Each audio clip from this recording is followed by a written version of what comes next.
I have always kind of known I was a bit different from like a pretty young age. I didn't really know what to call that or what that meant. I just knew I wasn't like everyone else. I grew up in a pretty religious household. I had an understanding of what was acceptable and what wasn't.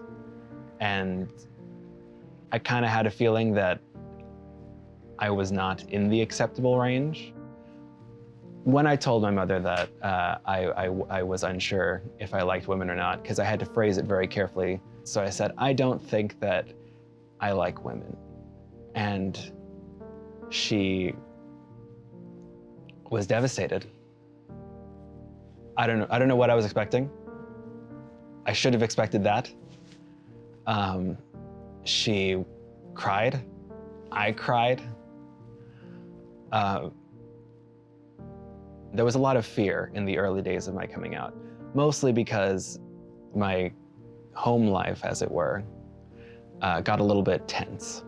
My parents were never aggressive or angry, but they were very disappointed and sad, and they worried about me, which I think is something I didn't realize at the time, that a lot of it came from a place of concern.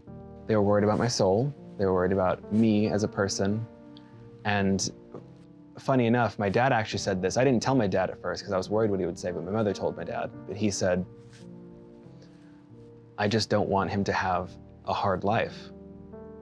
That was at the core of what my parents were reacting like. It wasn't that they didn't love me. In fact, they loved me so much they didn't want me to have to struggle. And they knew from their own time growing up that it's a hard road to go down. And I gotta say, it wasn't good those first few years. I started distancing myself from my faith, which, looking back, is an understandable response, but I wish I hadn't, because I didn't give the people in my community the benefit of the doubt. I just expected them to reject me. So I started preemptively shutting myself off from my faith. My community was actually pretty understanding for the most part. To go back to doing everything that I wanted to do and to feeling like a whole person again, and to find a faith, a community of faithful people who accept you, it's wonderful. Your sexuality shouldn't prevent you from your faith. And communication really is key here. In so many stories, just how far my parents have come in accepting me and my sexuality. My mother gave my boyfriend the very first tortilla she made, which is such a huge deal. Before my father, before me, the favorite child, everyone, she gave it to him. And it was lost on him, but that was a really big deal for me. I didn't have to pick or choose. I didn't have to pick being my authentic self or having this relationship with my family. I got to have both. And it's because we were both willing to meet each other somewhere.